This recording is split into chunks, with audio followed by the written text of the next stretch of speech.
When an avoidant finally comes back, it isn't automatically proof that they have discovered love. Sometimes their return is simply a reaction to the shift your silence created. For the first time, the balance between you has changed. The person who once assumed you would always be there is now realizing that your availability was never guaranteed. When you stopped over-giving, over-explaining, and stretching yourself to keep the connection alive, they began feeling the loss of access to you. What they depended on wasn't necessarily weakness. It was your consistency, patience, understanding, and emotional availability. You gave them safety without demanding much in return. When that disappeared, they were forced to face something they had been avoiding. You were no longer chasing them. Your silence began communicating what endless conversations couldn't. You weren't trying to convince them to choose you. You weren't decoding every withdrawal or repairing every distance they created. And this is where your real strength begins, not in saying the perfect thing when they return, but in becoming someone who no longer needs to prove their worth. You didn't simply detach from them. You detached from the version of yourself that accepted inconsistency, tolerated emotional crumbs, and confused waiting with love. You stopped abandoning your own needs just to remain connected to someone else's world. That is the transformation they notice. They may have been comfortable believing that no matter how far they pulled away, you would remain emotionally available. But when they realize you're no longer carrying the relationship alone, uncertainty can begin. They may wonder whether you've moved on, whether they still matter, or whether they still have the same place in your life. And when they return, you don't need to perform for them. You don't need to become extra loving because they finally showed up. You don't need to explain everything you felt while they were gone. You don't need to shrink yourself to make them comfortable. Your responsibility is simply to remain connected to the strength you developed in their absence. Because the person they walked away from is not the person standing in front of them now. They may approach uncertainly while you remain clear. They may offer breadcrumbs while you hold boundaries. They may seek comfort while you protect your peace. This isn't about punishing them or becoming cold. It's about responding from healing instead of responding from the old wound. They may expect the same person who forgave every disappearance and waited patiently for them to choose the relationship. Instead, they find someone calmer, grounded, and self-respecting. You don't automatically react. You observe. You don't chase. You choose. You don't immediately fall back into the old cycle simply because they returned. And that evolution can be more powerful than rejection. When your internal world changes, the dynamic they were comfortable with disappears. Their return should not automatically mean that you reconnect exactly where you left off. Sometimes their return simply shows you how differently you now see the relationship. They may expect excitement, relief, reassurance, and emotional intensity. But when you respond with calmness, their familiar script no longer works. Your silence isn't angry. It isn't meant to hurt them. It isn't a calculated punishment. It is simply the silence of someone who is no longer emotionally trapped in another person's inconsistency. Their message no longer controls your mood. Their apology doesn't instantly erase the past. Their presence doesn't force you to make a decision before you're ready. You can simply observe their behavior and recognize the pattern. You don't over-explain. You don't pour your entire heart out. You don't rush to reassure them. You allow their actions to speak. And this can create something they aren't used to experiencing: accountability, not through arguments or dramatic conversations, but through the fact that you are no longer giving unlimited emotional warmth to someone who repeatedly withdrew from you. They notice your tone, they notice your pauses, they notice that you aren't asking endless questions or desperately trying to understand where they've been. They realize this isn't the person who used to wait for every message or reread texts looking for hidden meaning. The person standing before them now has emotional self-respect. Your calm communicates one powerful truth. You no longer need their validation to feel secure in yourself. Once you stop needing their approval, they lose the emotional leverage they once had. Their distance may have once controlled your mood. Now it simply gives you information. Their disappearance may once have made you question your worth. Now it tells you something about their capacity for consistency. Their return may once have felt like a reward. Now it's simply something you're observing. You aren't impressed just because they came back. You're not rushing to fix everything. You're not celebrating their reappearance. You're simply refusing to become attached to the chaos again, and this is why disappearing cannot be treated as if it carries no consequences. If someone can disappear and return whenever they want while receiving the exact same affection and emotional access, there is little reason for the pattern to change. But when your response becomes balanced and self-respecting, the message becomes clear. You don't get unlimited access to me without consistency. You're not rejecting them for revenge. You're rejecting the pattern that harmed you. You're not trying to make them suffer. You're protecting the peace you built. It's not punishment. It's alignment. It's not cruelty. It's protection. It's not coldness. It's clarity. Eventually, they may understand that access to you is not an entitlement. It must be supported by consistency, respect, and genuine effort. So if they suddenly reach out again, you can calmly ask, "What made you reach out now?" That question isn't aggressive. It doesn't start a fight. It doesn't demand a confession. It simply places responsibility back where it belongs. Avoidant patterns often feel safest when everything remains undefined. If they can move in and out of your life without explaining themselves, they don't have to confront the impact of their choices. Ambiguity allows them to return without addressing why they left. But one grounded question can interrupt that pattern. What made you reach out now? No accusation, no emotional speech, no pressure, just clarity. If they genuinely want to return, they should be willing to explain what changed, what they want, and what they are prepared to do differently. And if they aren't ready for that, their answer, or their inability to give one, can tell you everything you need to know. You don't have to force the truth out of them. You simply have to stop protecting them from facing it. It is simply direct. And directness is exactly what avoidant patterns often struggle with because it forces them to face the emotional habits they work so hard to avoid. It makes them look at the inconsistency they defend, the distance they justify, and the withdrawal they have learned to treat as normal. A simple question can create an uncomfortable moment of self-reflection. For someone who has spent years avoiding emotional awareness, it can feel like a gentle spotlight they weren't prepared to stand under. It isn't harsh, but it becomes a mirror. And this time, you're the one holding it up. An avoidant may return hoping to move past the emotional truth of what happened. They may hope they can come back and everything will simply return to normal without discussing their disappearance. They may expect you to be so happy that they've returned that you won't question where they went. But when you calmly ask, "What made you reach out now?" you interrupt that emotional autopilot. Suddenly, they're the ones being asked to explain themselves. They're the ones sitting with uncertainty. They're the ones experiencing a small moment of emotional exposure. And the power of the question comes from its simplicity. You're not accusing them. You're not demanding an explanation. You're not pouring out your feelings. You're simply creating accountability without creating drama. They can no longer hide as easily behind vague statements like, "I was overwhelmed," or "I needed some time." Your calmness places their excuses next to the reality of their actions. If they needed space, why did they come back now? If they weren't ready for closeness, what changed? If they disappeared without addressing the impact, why should everything simply continue as though nothing happened? You don't have to ask all of these questions aloud. Your calm presence already communicates them. And what makes the moment powerful is that you're not asking them to fix the relationship. You're asking them to reveal their intention. There is no chasing in that, no pleading, no fear, just clarity. Their response becomes information. Whether they answer honestly, vaguely, defensively, or avoid the question altogether, you learn something about what they actually want.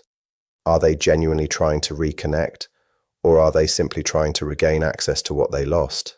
This is also why protecting your emotional space matters. For a long time, your empathy may have been the open door they assumed would always remain available. Your patience, warmth, and understanding made it easy for them to move away and return without truly experiencing the consequences of that behavior. But you don't have to keep that door permanently open. And closing it doesn't mean slamming it shut. It doesn't mean becoming bitter or cruel. It means closing it intentionally. Because empathy without boundaries can eventually become self-betrayal. You can understand someone's fears without allowing those fears to repeatedly hurt you. You can care about someone without giving them unlimited access to your emotional world. You can forgive someone without agreeing to repeat the same pattern. An avoidant may have become comfortable believing that your compassion would always bring you back, that your softness would always erase the damage, and that your love would always make their distance easier to tolerate. But when you protect your emotional space, they encounter a version of you they weren't expecting, a version that chooses healing over history, a version that respects personal needs instead of constantly adjusting around someone else's patterns. Your guardedness isn't punishment, it is self-respect. You're not withholding affection to control them. You're not creating distance to make them chase you. You're simply refusing to offer the unconditional emotional access you once gave without hesitation. And they can feel that difference. They notice it in your tone. They notice it in your timing. They notice it in the way you respond. You're no longer emotionally available by default. You're intentional now. You're selective. You decide who gets access to your heart instead of automatically handing it over. This creates a difficult tension for an avoidant pattern because they can fear emotional responsibility while also fearing emotional loss. When you stop giving them effortless access to your feelings, those two fears collide. They want closeness, but closeness requires vulnerability. They want access, but access now requires consistency. And your boundary forces them to face that conflict. You are showing them what a genuine boundary looks like, not one built from anger, but one built from self-worth. Your return doesn't guarantee my openness. Your timing doesn't impress me. Your sudden curiosity doesn't erase what happened. If you want access to my inner world again, consistency has to come first. That is something they must earn rather than something you automatically give. This is where they begin to understand the real cost of emotional distance. They aren't simply losing a relationship. They're losing access to the version of you who tolerated the imbalance, the version who carried the emotional weight for both people, the version who loved them through every fear while receiving very little stability in return. And once you protect your growth, something changes inside you. You stop offering emotional availability to someone who only values it when it is convenient. You become stronger, not because you stopped caring, but because you stopped abandoning yourself. That's why your responses can become shorter and steadier. You don't need to over-explain. You don't need to chase. You don't need to fill every silence with emotional labor. You can simply respond with balanced energy. When an avoidant returns, they may expect you to fall immediately into your old role, the person who softened every conflict, interpreted every mixed signal, explained every silence, and carried both sides of the emotional conversation. But when you stop doing that, something changes. Instead of validating every feeling for them, you begin reflecting their behavior back to them. Avoidant patterns can feel safest when someone else fills in the blanks, when you assume good intentions, soften inconsistency, and make their behavior easier to understand. They don't have to sit with the full impact of what they're doing. But when you stop doing that, their behavior stands on its own, and suddenly they feel exposed, not attacked, not blamed, just seen. And being truly seen can be uncomfortable for someone who has spent years avoiding emotional vulnerability. This is why matching their energy can be powerful when it comes from self-respect, rather than manipulation. You're not trying to punish them. You're simply refusing to overgive when they undergive. If they send a vague message, you don't turn it into a deep emotional conversation. If they offer minimal effort, you don't respond with overwhelming emotional investment. If they take their time, you don't abandon your own life waiting for them. You hold your center, you stay balanced, you mirror instead of mend. And through that reflection, they are forced to encounter their own patterns. They may be accustomed to people who chase reassurance and try to keep the connection alive at any cost. But your calm response gives them a different choice, either meet you with greater consistency or step away. Either way, your peace is protected.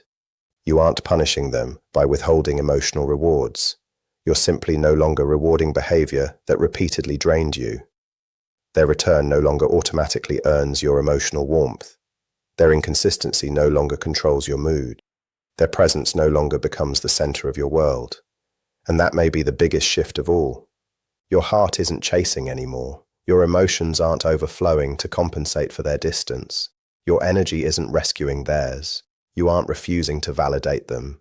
You're simply no longer giving validation away freely. And if you need to be completely clear, you can say, I'm not interested in reopening this connection.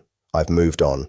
Simple, direct, clean, Because boundaries are not punishment, they are clarity.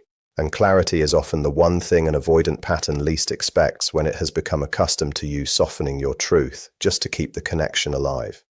They remember the version of you who softened your needs, swallowed disappointment, and carried the relationship even when they weren't carrying you. They expect hesitation. They expect you to bend, negotiate, or leave the door open in case they return. But when you calmly state a boundary without anger, you show them a version of yourself they never expected. A boundary without anger is growth. You're not raising your voice. You're raising your standards. You're not rejecting them to hurt them. You're choosing yourself. And they feel that difference immediately. You're not asking for anything, waiting for an apology, or bargaining for closure. You're simply stating where you stand now. Avoidant patterns often depend on your emotional flexibility. They become comfortable when you soften your truth to protect their feelings. But a clear boundary leaves little room for that. When you say, "I've moved forward," you're not trying to convince them. You're stating something you've learned through healing. Because you're calm, there is no argument for them to hide behind and no emotional explosion they can blame.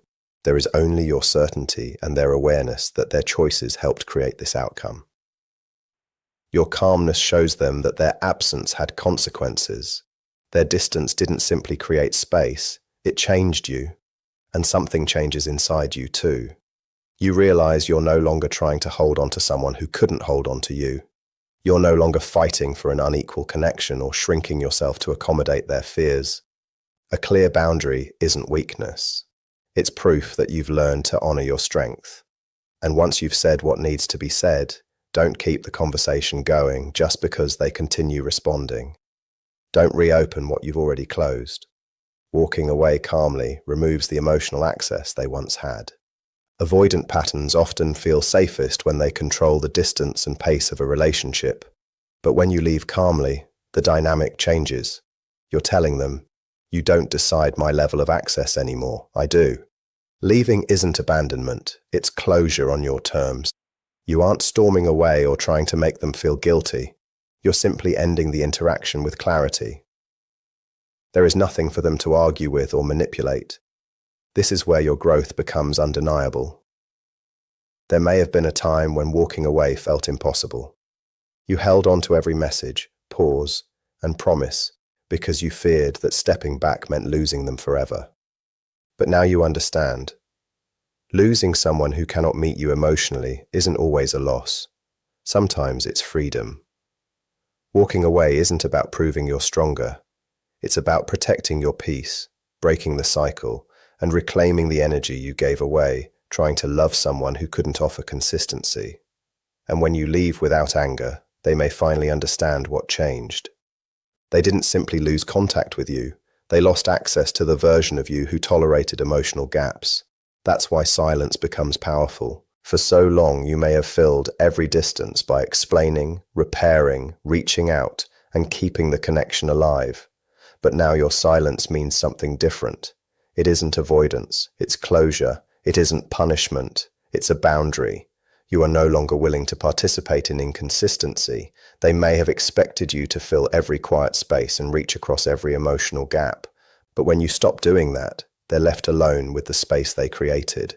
Real silence removes emotional access. They may finally realize you're not angry, begging, waiting, or hoping for reconciliation. You're simply finished. You didn't leave because of one argument. You left because the version of you who accepted emotional imbalance no longer exists. Silence isn't revenge, it's evolution. When you stop engaging, the cycle ends. You reclaim your energy without debate, and eventually they may understand that you didn't walk away out of anger. You walked away because you gained clarity. That is why rejection feels different when it comes from someone who once gave them so much. They may have expected you to remain patient, forgiving, and emotionally available. They were used to the version of you who believed love meant trying harder and breaking through their walls. But that version is gone. Now your energy is calm. Your boundaries are firm. You don't chase. You don't negotiate. You don't over-explain. You choose peace over potential. And the real impact isn't simply that you're gone. It's that they can no longer reach the old version of you, the one who cared too much, tried too hard, and carried them through fears they refused to face. Your growth becomes the mirror they cannot ignore. Their distance no longer looks like protection. It may begin to look like the very thing that pushed away someone who truly understood them. And you don't need to close that door with bitterness. You can close it gently. Because once you grow beyond the wound that kept you attached to the old dynamic, you don't need to shrink yourself again. You don't bend to make them comfortable. You don't dim your strength to match their fear. You rise, and they experience that distance as the natural consequence of their choices. In the end, rejecting an unhealthy pattern isn't about hurting them. It's about honoring yourself. It's recognizing that you've outgrown the version of you who accepted less than you deserved. That's not revenge. That's evolution.